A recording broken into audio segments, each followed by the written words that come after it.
You are now listening to Mark's Unexplained World by Mark the Medium, available on YouTube, Spotify, Amazon Prime, Podbean and most other podcast platforms.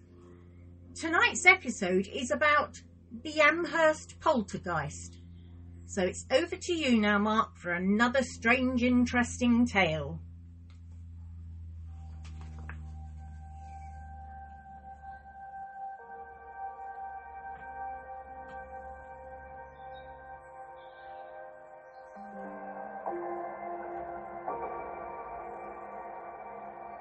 The Amherst Poltergeist case, which has otherwise been known as the Great Amherst Mystery, was at the time probably one of the most frightening and highly publicised cases of reported poltergeist activity.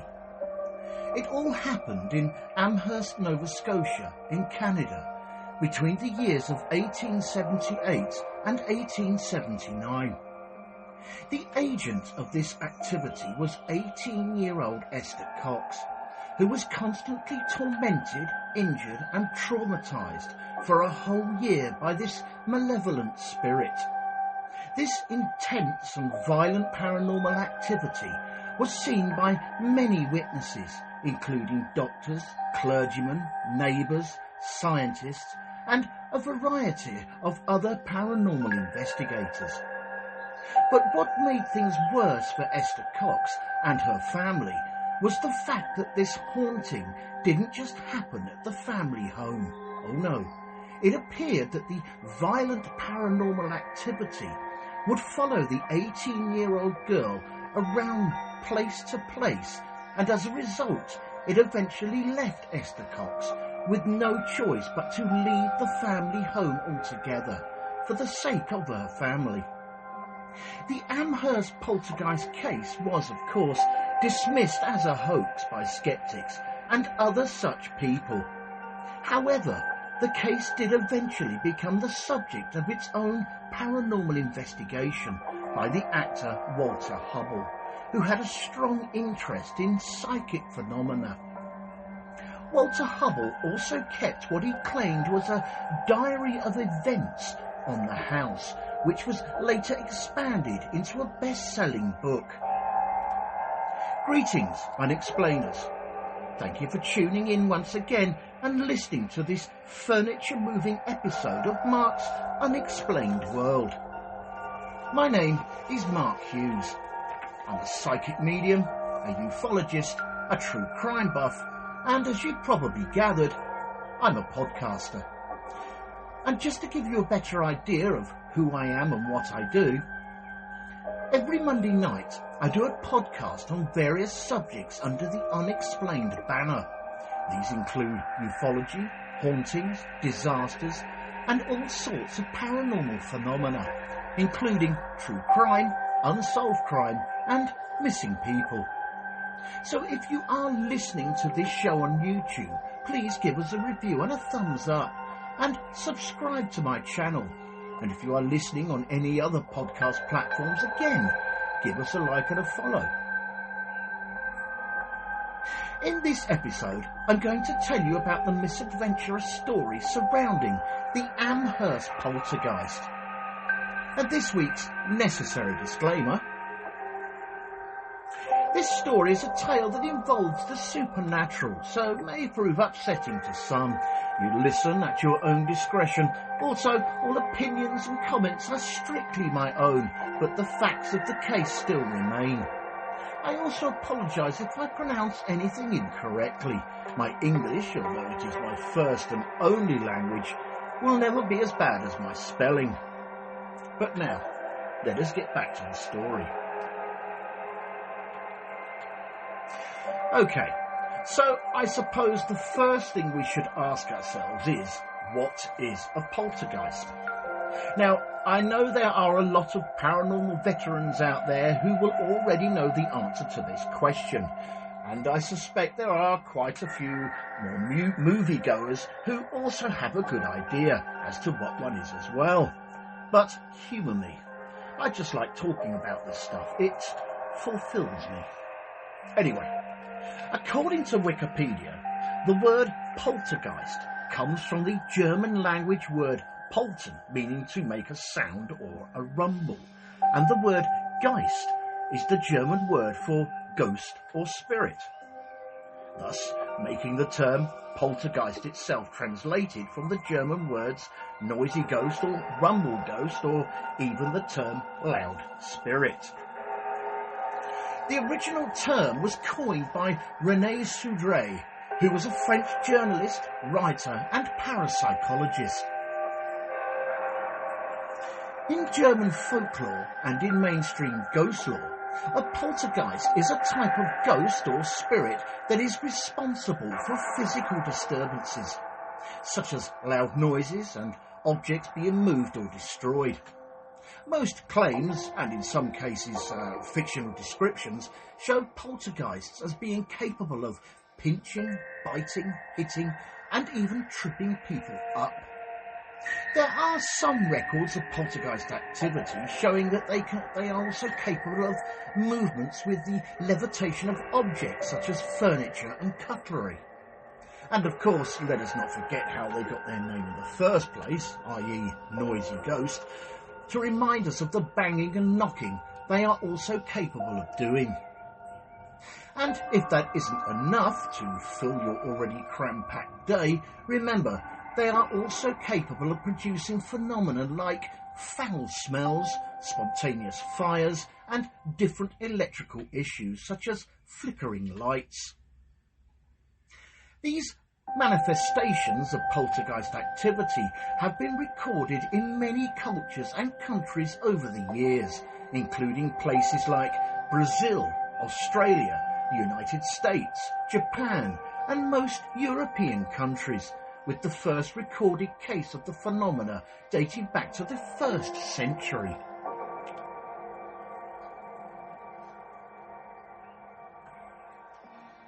Amherst is a town in northwestern Nova Scotia, Canada, located at the northeast end of the Cumberland Basin, with an arm of the Bay of Fundy and south of the Northumberland Strait. The town sits on a height of land at the eastern boundary of the Isthmus of Chignecto and the Tantramar Marshes, which is east of the interprovincial border with New Brunswick southeast. Amherst is the home of the Amherst Ramblers, which is a Junior A Hockey League team from the Maritime Hockey League, with all the home games being played out at the 2,500-seated Amherst Stadium. In 2021, in the census of the population conducted by the Statistics Canada, Amherst had a population of 9,404 living in 4,480 of its 4,799 total private dwellings.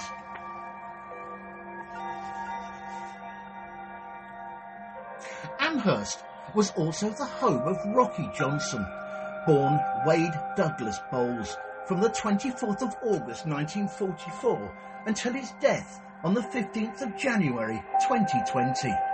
And who was he? I hear you ask. Well, he was a Canadian professional wrestler who, amongst many Wrestling Alliance titles, was the first Black Georgia Wrestling Heavyweight Champion, as well as the NWA Television Champion twice. He also won the World Tag Team Championship in 1983, along with his partner Tony Atlas. Oh, and furthermore, he was also the father of the actor and current WWE wrestler Dwayne "The Rock" Johnson, and the grandfather of Simone Johnson, otherwise known as Ava Raine.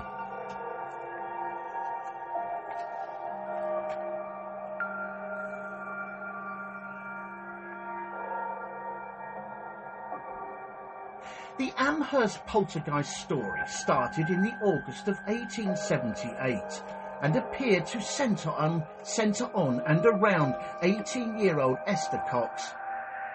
Esther Cox lived with a number of her relatives in a cottage house in Amherst, Nova Scotia in Canada. These relatives included Olive Teed, who was her married sister, Olive Teed's husband, Daniel Teed, along with their two young children, Also living in the same cottage house was a brother, whose name I can't seem to find, and a sister called Jane, of both Esther and Olive, and Daniel Teed's brother, a man called John.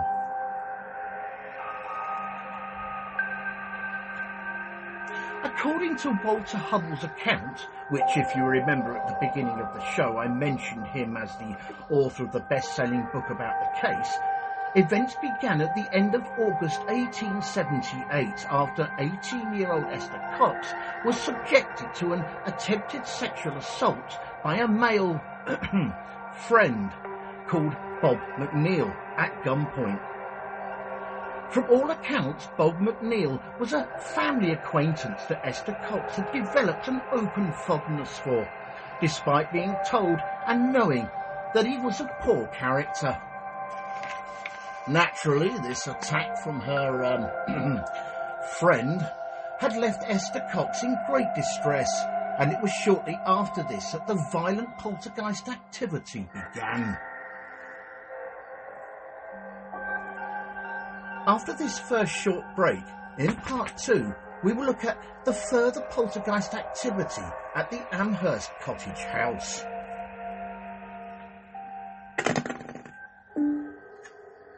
It's 1816.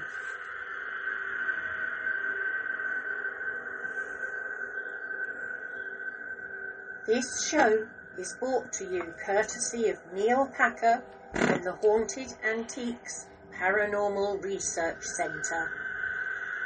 Find them online at www.hauntedresearchcentre.com or at 9 to 11 Regent Street, Hinckley, LE10 1AW.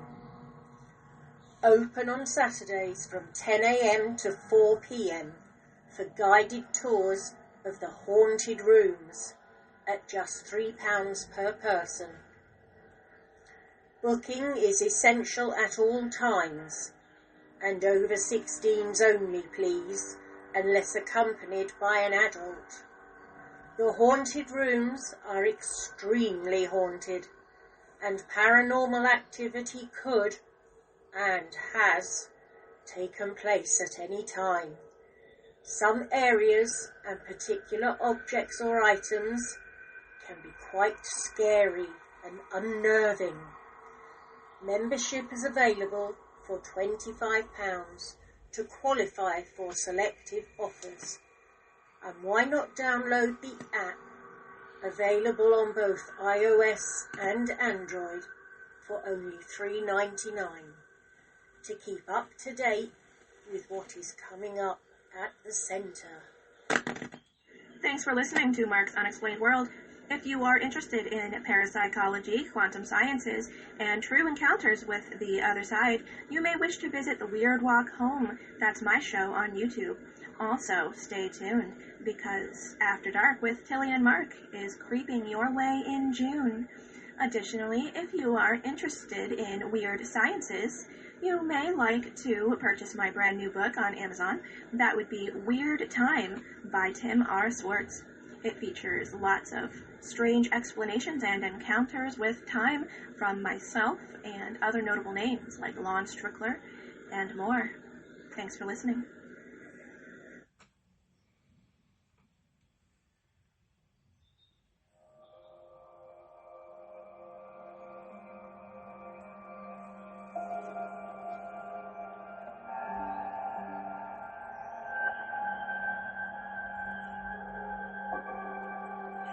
So, just to refresh, it was shortly after Esther Cox's terrible ordeal with the family acquaintance Bob McNeil that the poltergeist activity began. It all started in the August of 1878 and lasted well into the latter half of 1879. Esther Cox and her sister, Jane, were sharing a bedroom when they suddenly began to hear strange rustling noises coming from under the bed. The noises were subtle at first, just knockings, bangings and the odd rustling, which led the girls to believe it was probably just a mouse or some other kind of small rodent. However, as the nights went on, the events began to take a dark turn, as the noises would be accompanied by other frightening experiences that would prove this was indeed no small rodent.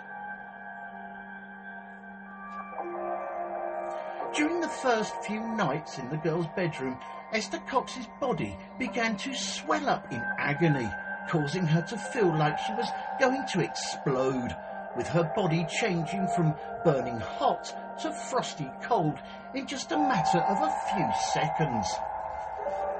Esther Cox also went into spasms and trances, and she started to say things that later on she claimed she did not remember saying.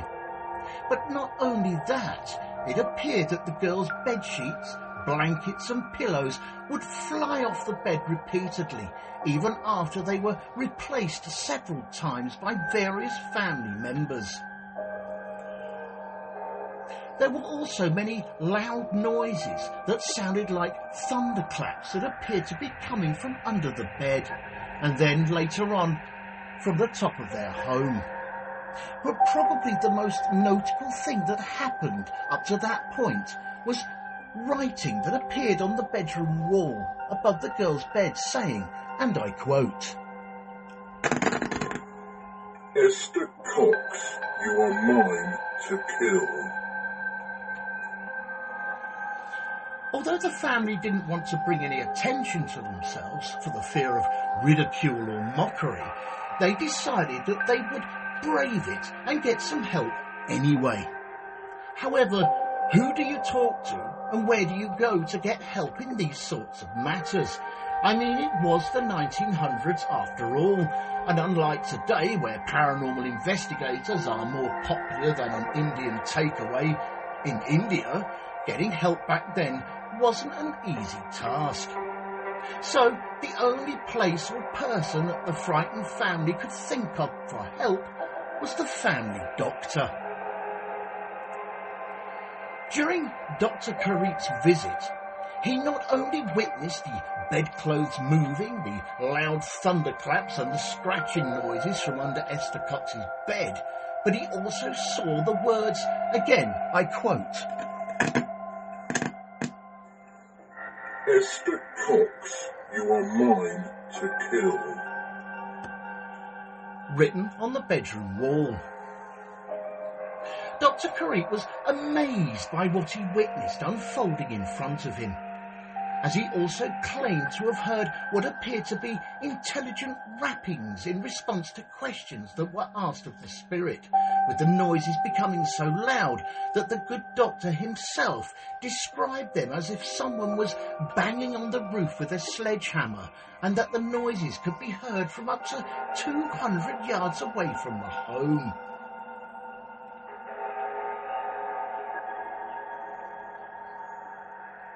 The next day, Dr. Karit administered some sedatives to Esther Cox to help calm her down and get some sleep.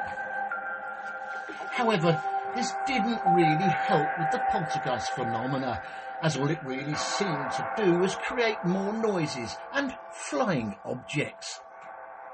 But not only that, the Amherst Poltergeist, or otherwise known as the Great Amherst Mystery, was starting to become very well known around the town, with the local residents becoming very aware that something strange was going on at the Esther Cox cottage home. Other visitors to the cottage, including clergymen, also heard banging and knocking and witnessed moving objects, often when Esther Cox herself was under close observation.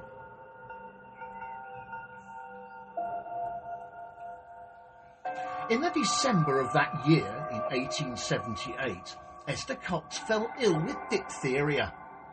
It was noted that at the time of her illness, no strange phenomenon was observed during the 2 weeks she spent in bed, nor during the time she spent recuperating afterwards at the home of her married sister in Sackville, New Brunswick.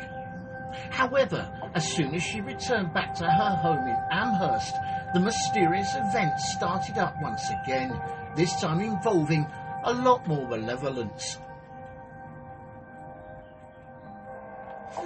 Over time, as things started to get worse at the cottage home, the poltergeist activity continued for quite a few months. For example, things moved or flew through the air in the house by themselves or manifested out of nowhere or nothing. And everyday household items would regularly disappear from one location in the home, only to reappear in another location in the home. And on top of this, later, during the continuing activity, fires would suddenly start erupting mysteriously around the house, which, as you can imagine, was extremely disturbing. The hauntings would stop from time to time, but only to start up again with much more menace. Throughout all this, it soon became very apparent that wherever Esther Cox went, the poltergeist activity was sure to follow. Over time, Esther Cox started to hear voices and see the entities that had been tormenting her. These entities not only frightened her, but they also harmed her physically. Life had become so intolerable for the family, what with the violent occurrences and random fires that had been started up around the house, that Esther Cox eventually had to leave her home. And not only that, but the spirit had also threatened to burn down the house if she didn't leave. After some time, Esther Cox was taken in by a kind local family who also allowed her to work in their dining saloon. However, unfortunately, the poltergeist activity had followed her, with witnesses at this dining saloon claiming that they saw a knife from the kitchen mysteriously fly through the air and stab Esther Cox as it landed. And after someone pulled the knife out of her, it flew straight back in again, into the same wound. The local townsfolk had also witnessed many other unexplained phenomena at the saloon.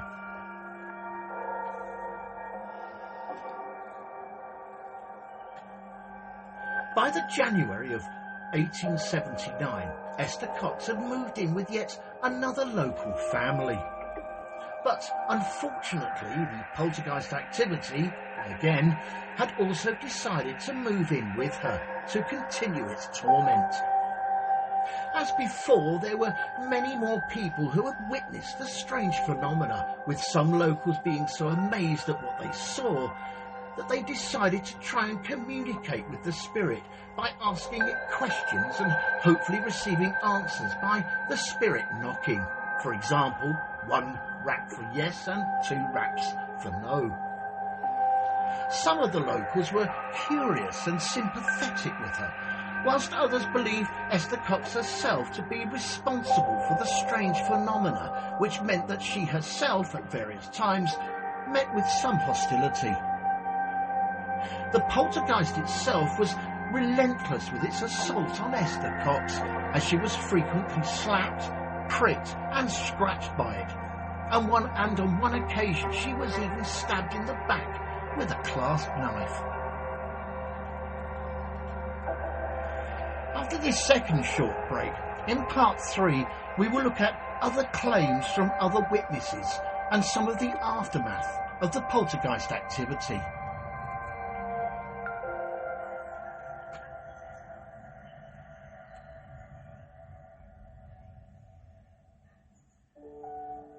Fright Nights was established in 1999 as the first company in the world to offer overnight ghost hunt experiences to the general public, pioneering paranormal events since the last century. Fright Nights operates at hundreds of the UK's most haunted and exclusive venues. All events have their own team of experienced paranormal investigators, mediums and psychics. They have a VIP members club for regular returning guests, offering loyalty discounts and exclusive invitation-only events. They can also host private events for your family and friends. You can contact them on 07 852 998 628 or email them at office@frightnights.co.uk, or take a look at their website at www.frightnights.co.uk, where you can see the many locations they investigate and learn about them and the opportunities they have available. Hundreds of ghost hunters join Fright Nights every month for the most thrilling ghost hunting experiences they'll never forget. If you haven't been on a ghost hunt before, then why not join them to see what it's all about? Why not visit their social media sites for up-to-date information on all the places they visit and to see what's coming up in the future? They look forward to seeing you all soon. Fright Nights Ghost Hunting Events. Remember, only the original will do.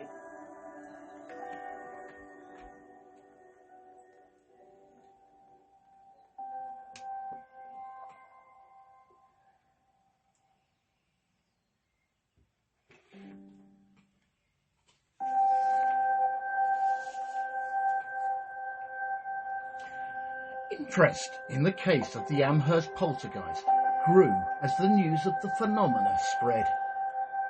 In the late March of 1879, Esther Cox spent some time in the seaport city of St. John in New Brunswick. There she was investigated by some local gentlemen with an interest in science, and by communicating with the entity via knocks and rappings, it now became evident that there were several individual spirits that were apparently associated or attached to Esther Cox.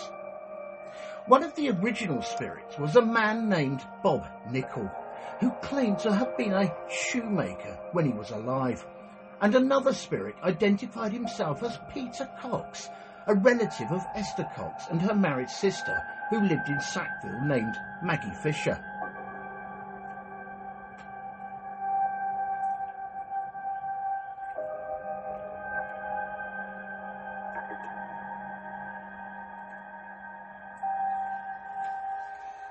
After her visit to St. John, Esther Cox spent some time on a peaceful farm near Amherst with some friends, where things started to die down. However, this reprieve didn't last very long, because in the summer of 1879, as soon as Esther returned back to the Teeds Cottage family home in Amherst, the phenomena started up once again. It was at this point that the aforementioned author, Walter Hubble, had arrived on the scene, attracted by all the publicity surrounding the case. On an interesting side note, Walter Hubble was a professional actor and author who believed he was an authority on the elusive effects that stage performers like himself would use to entertain and trick audience members into believing performed magic acts. He believed he would be able to decipher any trickery afoot or deception tactics being used in the widely reported Amherst haunting, and expose the mystery to be a fraudulent act put on by the afflicted family. He was also a brilliant corporation lawyer and remembered as a founder and teacher of the Hubble Bible class. So, Walter Hubble moved into the Teed family cottage as a lodger to investigate these strange phenomena. After spending some weeks with Esther Cox and her family, Walter Hubble personally witnessed moving objects, flying objects, mysteriously erupting fires, items disappearing and other items appearing from out of nowhere. Walter Hubble also claimed that he saw all these phenomena occur even when Esther Cox herself was in full view, and to him it was obvious that she was physically unconnected with any of the activity. He also claimed to have witnessed Esther Cox undergo several attacks with pins and other sharp objects, and to have seen her in several fits of extreme swelling with a lot of pain.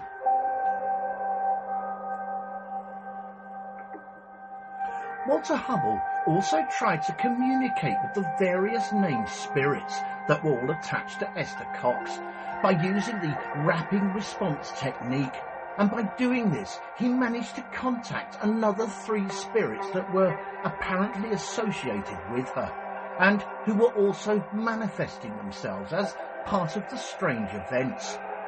These were the spirits of Mary Fisher, Jane Nichol and Eliza McNeil.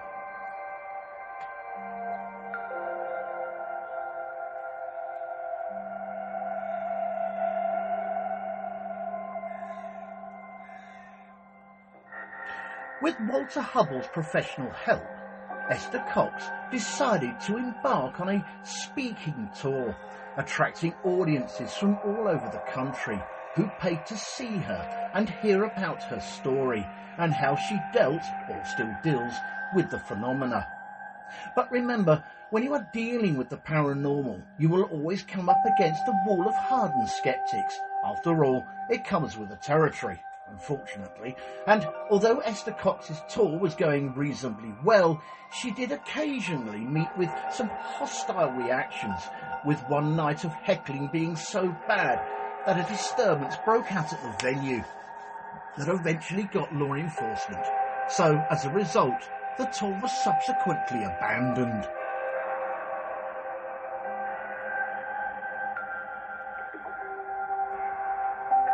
Esther Cox returned to her hometown of Amherst once more, working for a local man named Arthur Davison. However, after his barn burned down, he accused Esther Cox of arson, and as a result she was convicted and sentenced to 4 months in prison, although she was released from prison after only 1 month. After this, the poltergeist phenomena slowly subsided, and eventually it stopped altogether.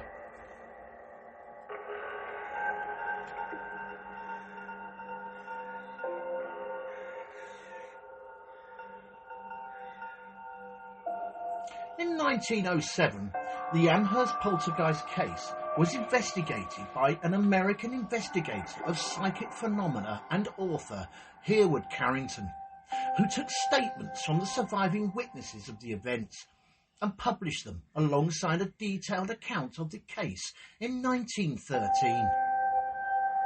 Other researchers looked at the Amherst Poltergeist case more critically than the actor and author Walter Hubble, with one man in particular, a Dr. W.F. Prince, who, in the Proceedings of the American Society for Psychical Research in 1919, made a detailed case for trickery by Esther Cox while she was in a dissociative state. On an interesting side note, a dissociation is a concept that has been developed over time and which concerns a wide array of experiences, ranging from a mild emotional detachment from the immediate surroundings to a more severe disconnection from physical and emotional experience. The major characteristics of all dissociative phenomena involves a detachment from reality rather than a false perception of reality, as in a psychosis. Its cause is believed to be related to neurobiological mechanisms, trauma, anxiety, and psychoactive drugs. Research has further related it to suggestibility and hypnosis, and it is inversely related to mindfulness, which is a potential treatment.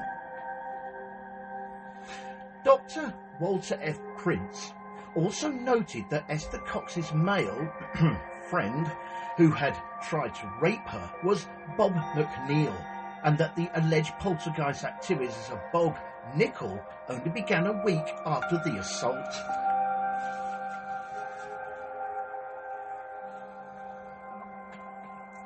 Walter Hubble's book was published in 1879 and proved very popular by selling at least 55,000 copies. Egon Larsen, who was a German science journalist and writer, wrote that Walter Hubble's first edition of his book, The Great Amherst Mystery 1888, asserted that, and I quote, His story has been fully corroborated by the inhabitants of Amherst and from strangers from different towns, but there was no evidence for this because not a single statement was verified by any witness mentioned by name.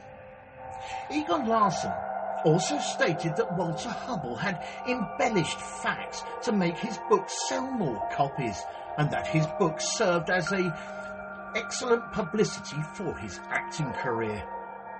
And on top of that, Egon Larson quoted a letter from Arthur Davison, who, if you remember, was the man who accused Esther Cox of burning down his barn, and admitted Walter Hubble had in fact, and I quote, painted the facts up to make the book sell.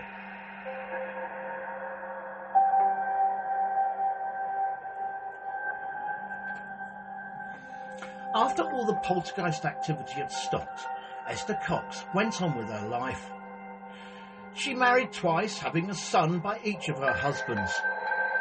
She eventually moved to Brockton in Massachusetts with her second husband, where she died aged 52 on the 8th of November 1912.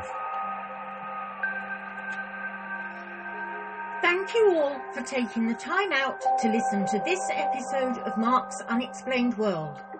In our next episode, show number 99, we are going to be looking at the vanishing people of Nome.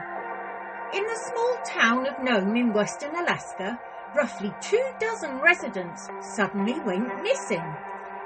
These strange missing people cases all happened between the years of 1960 and 2004, sparking a nationwide uproar about their disappearances, with rumours circulating of UFO involvement, alien abduction, and even a serial killer. Over time, the town community has been desperate to get some answers, so let us see what we can find.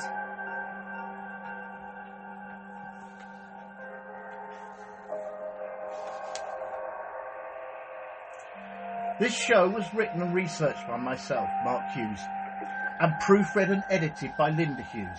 The pronunciations of all the names of places, though, was all mine. The actors in this episode were Mark Hughes, Linda Hughes, Denise Poolar, and Tilly Treadwell from the Weird Walk Home podcast. With special thanks to Neil Packer and the staff at the Haunted Antiques Paranormal Research Centre in Hinckley. And a big thank you to everyone for listening. And again, just to add, if you are listening to this show on YouTube, please give us a review and a thumbs up and subscribe to my channel. And if you are listening on any other podcast platforms, again, give us a like and a follow. I thank you in advance. Mark's Unexplained World, because there's more to the paranormal than meets the third eye. And remember, guys, keep it real, because being real is better than being perfect. This show and all its contents are covered by basic copyright of Mark the Medium.